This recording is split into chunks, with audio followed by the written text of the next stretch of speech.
Man, little did I know that the whole time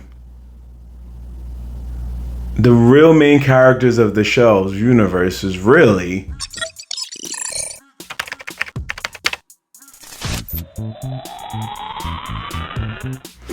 what's going on, people? What's really good? It's your boy Marv, and this is the Nerds in the Hood. Folks, gotta talk about it. You already know it was one of the biggest shows to premiere this week, and that was The Paper.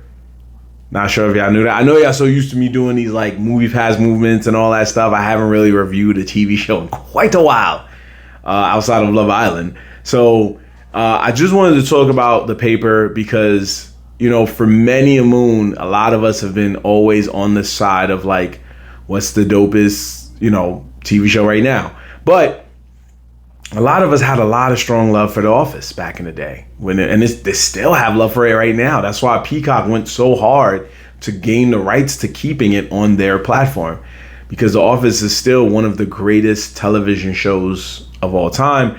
And in the world of mockumentaries, it's definitely up there amongst one of the greatest mockumentary-based genres of all time. Now, if you don't know what a mockumentary is, long story short, I'm just going to tell you, it's basically just a funny satire on an actual documentary. But what they do in this case is they just make it seem like the camera crew is just coming around and filming a documentary, and everybody involved is more aware than they are unaware, as you would a regular documentary where they're trying to just tell these riveting stories and inspire others. This just tells more of workplace situations and stuff like that. So we've seen it on American televisions for quite some time. I don't know if The Office was the first in America, but I know we have The Office, and years later we had Parks and Rec, Modern Family. Now we have Abbott Elementary. Not sure of the ones that came in between that break of Modern Family and Abbott Elementary, but I know we have Abbott Elementary. Was it St. Denis Medical? And now we have The Paper. I know I'm missing some, but I'm just talking about American. Now, when you go overseas, we got such classes as the UK Office and People Who Just Do Nothing and Trailer Park Boys, which is not overseas, but it's not in America.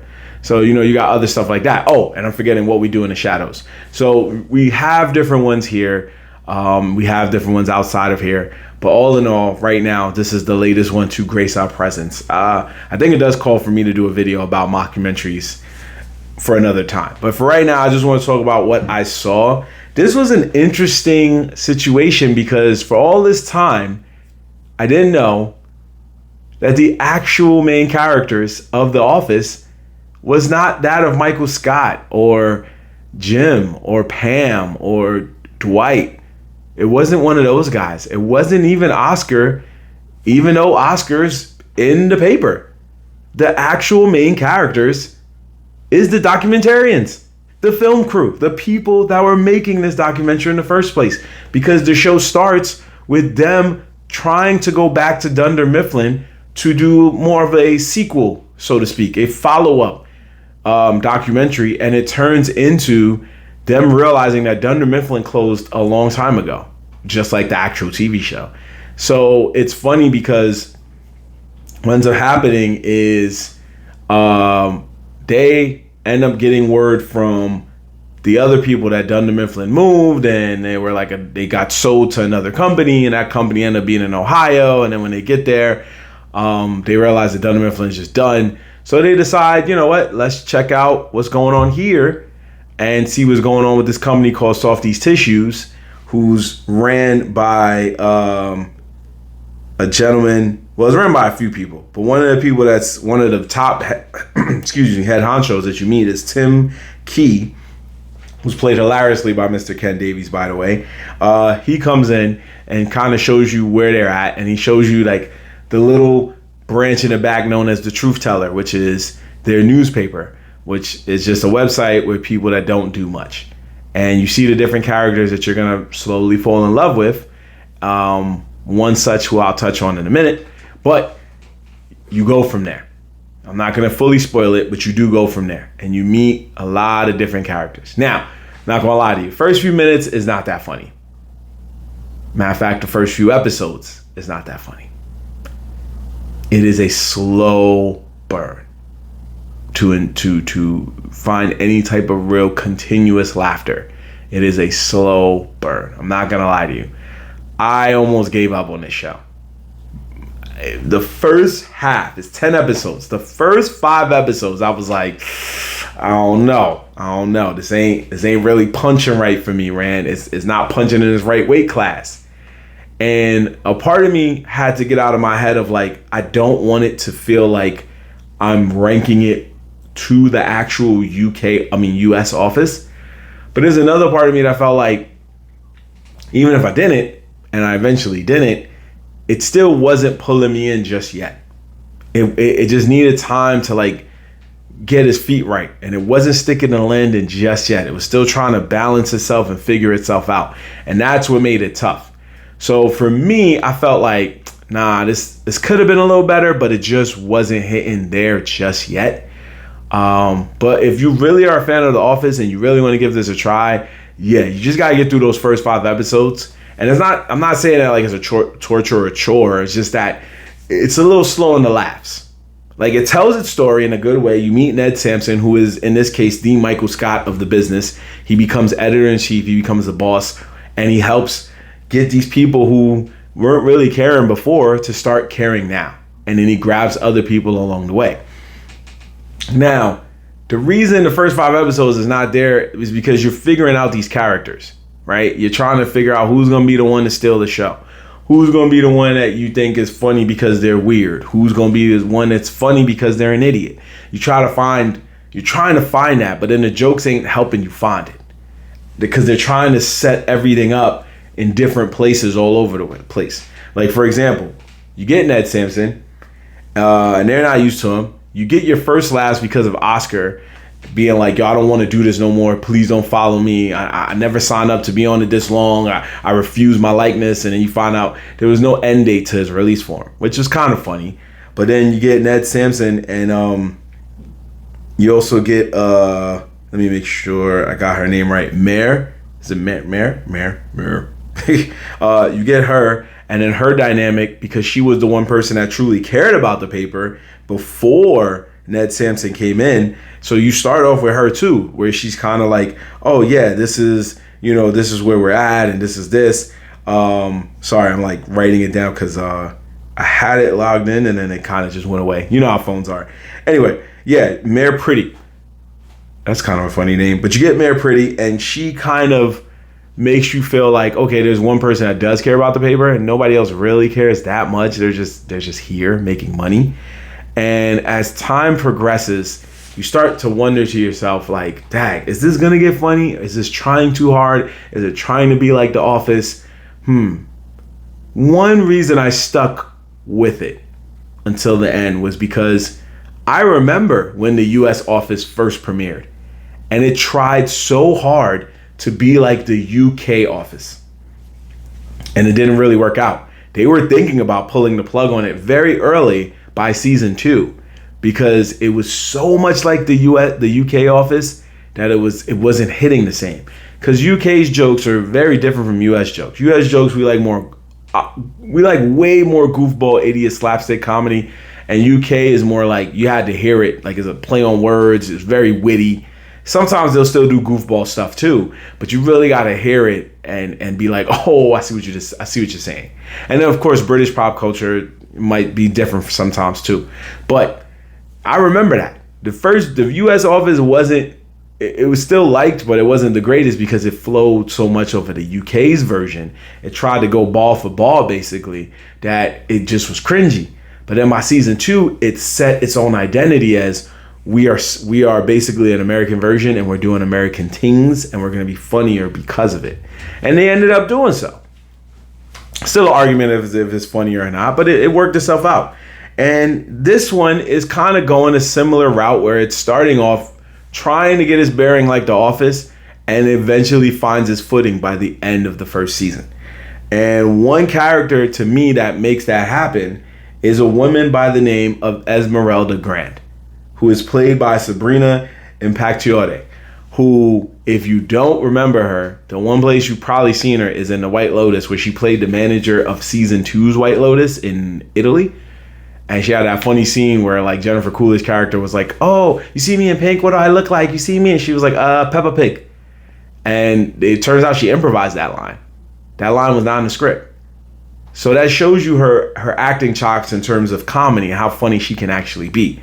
So the reason I'm saying that is because she used that to her advantage to just make it happen and see what was going on there. And I thought that was pretty funny.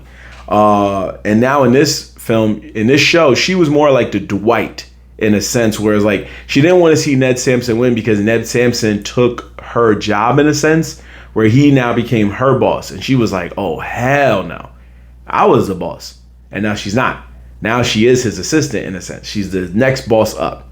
So she tried in the beginning to sabotage his job until episode 5 came along, right? Was it episode 5 if I'm right? Episode 5 was 3, 4, 5. Yes. Episode 5 titled Scam Alert was about catfishing and how she got catfished by a man who was saying that his name was I think it was Jarson, but when they found his picture, it turns out he was the actor Josh Holloway, who you've seen in shows like Yellowstone and Lost. And she was like, and they go, yeah, he was in Lost. She was like, yeah, he was lost. And he found my love. It was something like that, and that was kind of funny. And it ended up making her like Ned Sampson because he was on her side, even when she was hurt. But that episode showcased how she can steal the show and how funny she will be and how crazy she really is. And then you keep seeing her in later episodes and she gets funnier and funnier. There was another episode where she was kind of funny. I think it was the one where that was towards the end. See? After episode 5, folks, I'm telling you, that's when they start finding their footing and what do they want to bring to the table in this show. And by episode 10, where she tries so hard to get attention at an award show, it was just like, nah, she needs to stay. When you look at mockumentaries, there's always one character that stands out every single time. And in this show, she is that one, right? I'm serious. Look back at a lot of those shows that you saw that were mockumentaries. Even the original Office. See, with the original Office, Michael Scott was the one that stood out the most. But you also had Jim, you also had Dwight, you also had Pam had her moments, Oscar and Stanley. Like, they were a bigger ensemble cast. This is a smaller ensemble cast, so everybody has to find their place in the sun here and there. But they're still finding it. Ned had his moments. Mares, she wasn't really meant to be funny. She was more of the straight person in this one. The person that was like, what are you talking about? Like that. And there was other people that tried to bring that laughter there. Like, what's his name? Let me see. Because I was like, some of these characters, like, okay, Dietrich, he was like a weirder Jim, right? But he wasn't really that funny. Or Adelola. She was kind of funny. And I've seen her in stuff in Britain. I've seen her in Famalam and Black Ops. I've seen her in stuff. Like, she's funny on those shows. But here, it's still working. She had moments, but it wasn't there yet. Adam tried to play the lovable idiot, and it kind of reminded me of Chris Pratt's character in Andy in Parks and Rec. Wasn't there yet, right? Nicole, same difference. They had people. Now, Tim Key, you means he was probably right there with Esmeralda. He was right there, especially when they had the ice cream truck and they was giving out ice cream to kids, and you found out it wasn't ice cream, it was ice cream flavored toilet paper, and they started chucking it at the truck. And what episode was that, ladies and gentlemen? The last one. Do you see what I'm trying to say? Do y'all see where I'm going with this? Or was it episode 9 or 10? Either way, it was the last few episodes. It's the second half of the show that picks it up. It's the second half of the show that saves it. And it's the second half that quite possibly is the reason they're going to get a second season. They left a lot of cliffhangers on the table, and we got our 2 relationships just like we got in the original Office with like Aaron and Andy and Jim and Pam, and stuff like that, and Dwight and Angela. And we're getting similar stuff like that here. One thing I was saying that was kind of a downfall to me, it was like such a hit or miss character, was Barry. This old dude had his moments where he was funny. And I know one thing about mockumentaries is they're always going to make sure they have an old dude, no matter the color really, just some old dude that's very senile and says like just random stuff from time to time because they like, you know, screwing them old, say what I want. But it all depends on what they actually saying, right? You know what I mean? Like it all depends. And I felt like Barry's was very like, it was very hit or miss. There was times it was kind of funny and there was times where it was just like, I felt like they forced him to say that. So again, this show to me has the potential to hit levels near Office levels. I don't know if it can supplant or surpass what The Office actually has done, but I do think it has the ability to stand on its own and step out of The Office's shadow. No matter UK or US, it has the ability to step out of it. Also a nice touch was having Oscar at times speak to people from The Office or speak about memories of The Office. He brings up a quote that Michael Scott said. He says, "A lovable idiot once told me that." And you know who the lovable idiot was. And it warmed your heart because you were a fan of The Office, right? I think it was like the first or the second episode, you find out when he gets on the paper too, in his own way, he calls Stanley. That was cool. And you find out before he had talked with other people. So to me, that was cool to show that like, okay, he still keeps in touch with some of the people from The Office and they're still friends. And what they did with Oscar was they didn't make him focus so much on the past, but they still used him as a vehicle to say like, we didn't forget about what we did before. We're still here. But they used somebody who probably wasn't the heaviest presence in the room. He was just there, right?